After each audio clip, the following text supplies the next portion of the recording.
자, 오늘의 말씀은 출애굽기 17장 1절로 7절 말씀입니다. 출애굽기 17장 1절로 7절 말씀 읽겠습니다.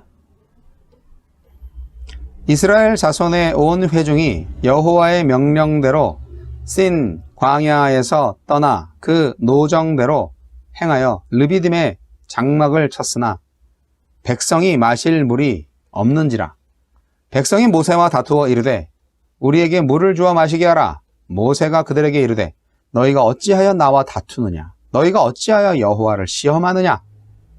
거기서 백성이 목이 말라 물을 찾으매 그들이 모세에게 대하여 원망하여 이르되 당신이 어찌하여 우리를 애굽에서 인도해 내어서 우리와 우리 자녀와 우리 가축이 목말라 죽게 하느냐?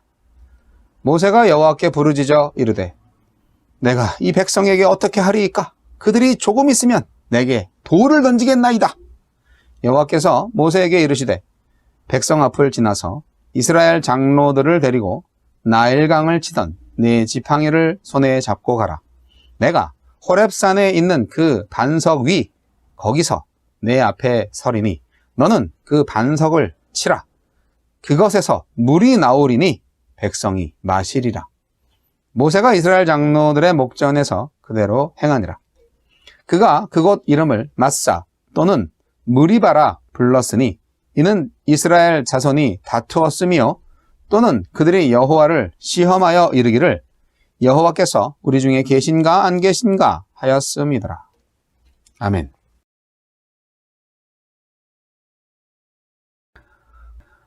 홍해를 가르고 이집트 탈출에 성공한 이스라엘 민족에게 다가온 것은 물 없는 광야였습니다.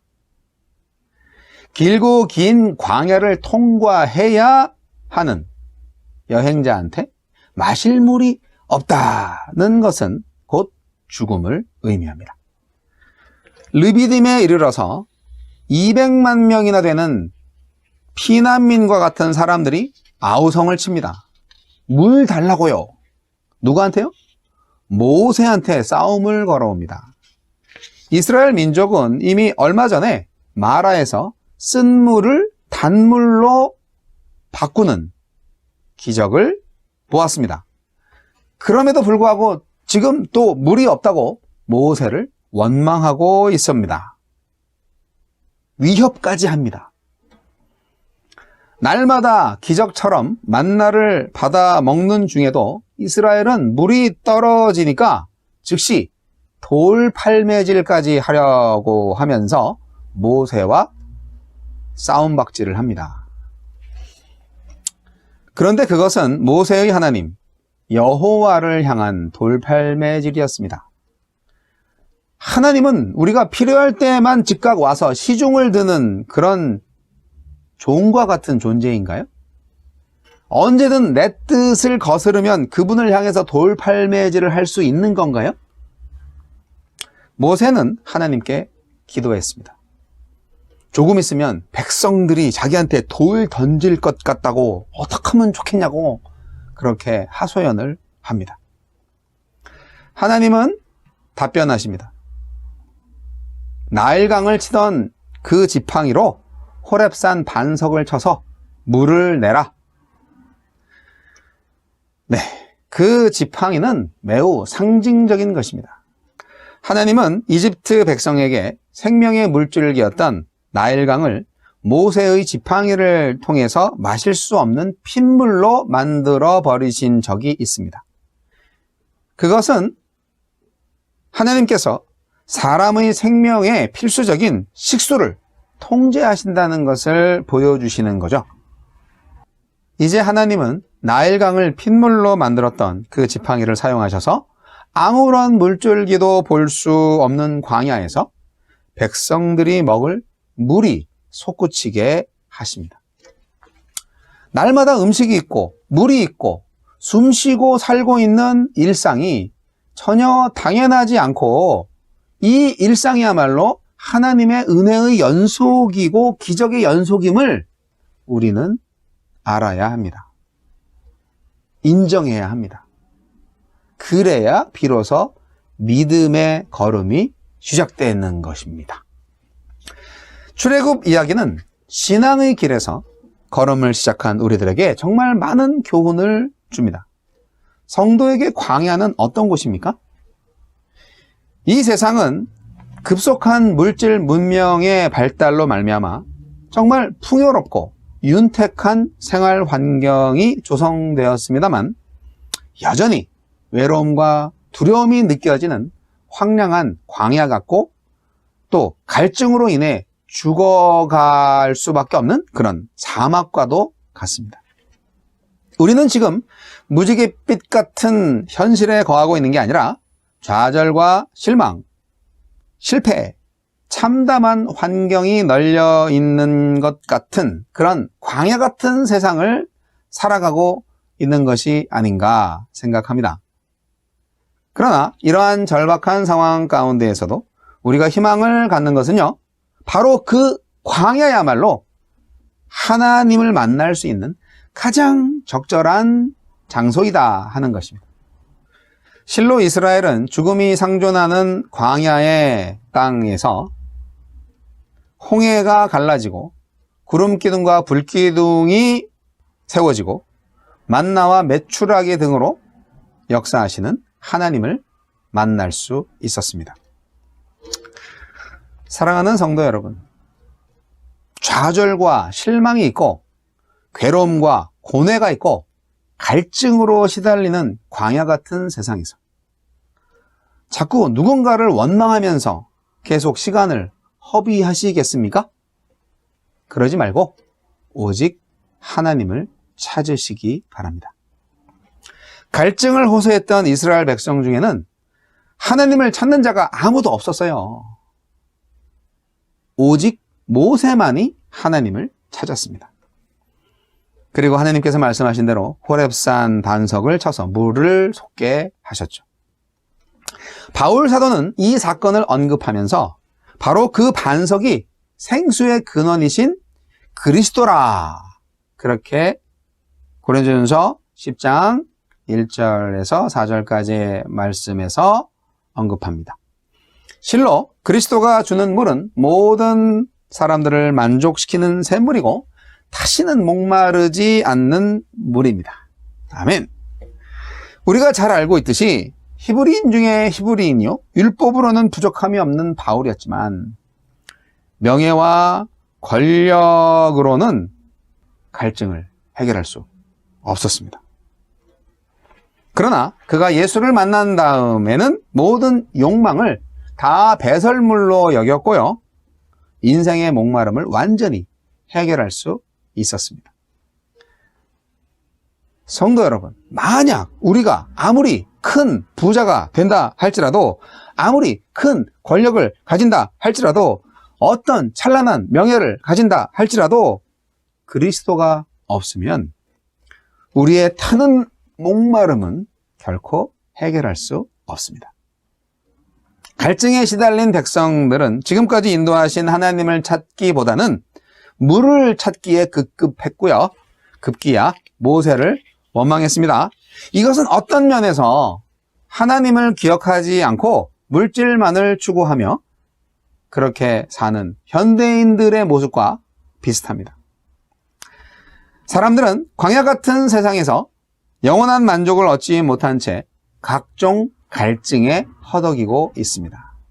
더욱이 그들은 그러한 갈증을 해소하기 위해서 더 큰 갈증거리를 불러일으킵니다. 인간의 욕망이란 바닷물 같아서요, 마시면 마실수록 더 갈증은 심해지는 것입니다. 부자 청년이 왜 예수님을 찾아왔겠습니까? 아무리 재산이 많아도, 아무리 율법을 잘 지켰어도 해결되지 않는 인생의 목마름 때문이 아니었겠습니까? 저는 심한 목마름으로 고통을 당하게 된 이스라엘 백성들이 하나님을 찾기보다 모세를 찾아서 원망을 늘어놓는 것이 마치 현대교회 성도들이 담임 목사님을 찾는 것과 흡사하다는 생각을 합니다. 주일 설교를 담당하는 목사님만이 자신들의 문제를 잘 이해하고 해결할 수 있고, 또 그 목사의 기도만이 소위 말하는 영빨이 세다고 믿는 교인들이 아직도 많지 않습니까?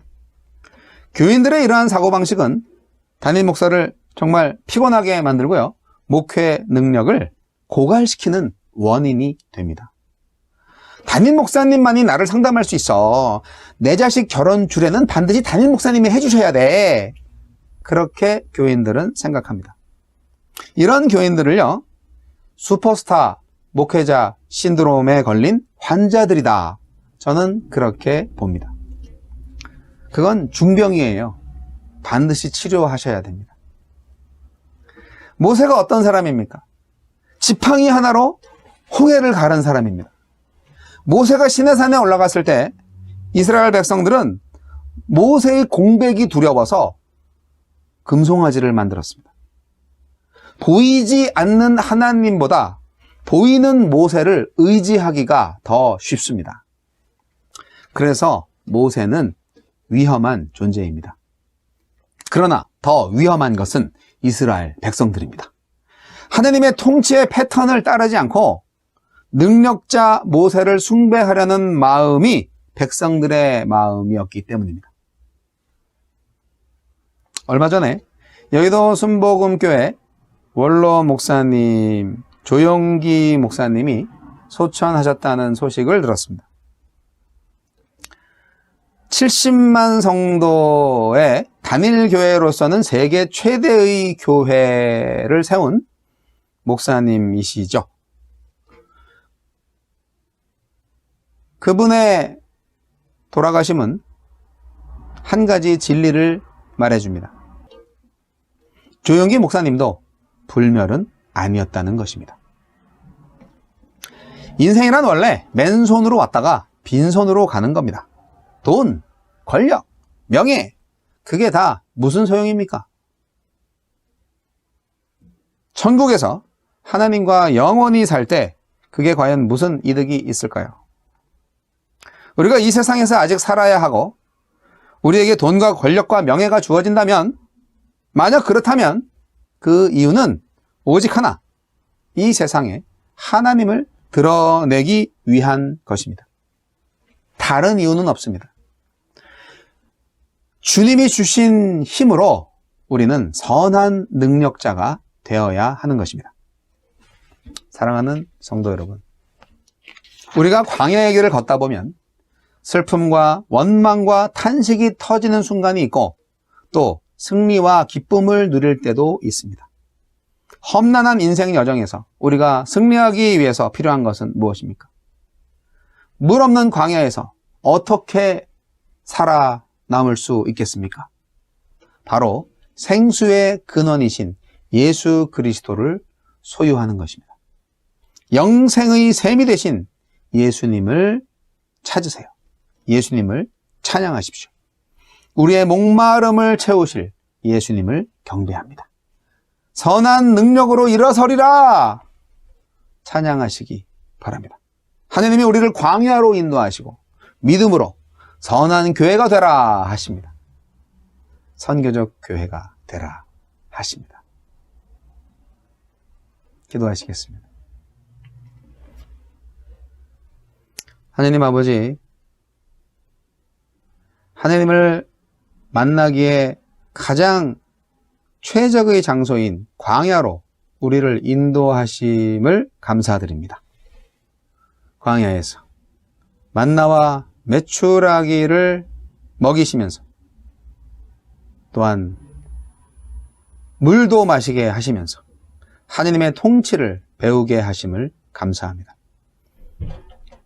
날마다 채워주시는 만나와 같은 일용할 양식에 감사하며 하루하루 오직 하나님만을 찬양하며 경배하는 삶의 예배자가 되게 하여 주옵소서. 예수님 이름으로 기도합니다. 아멘.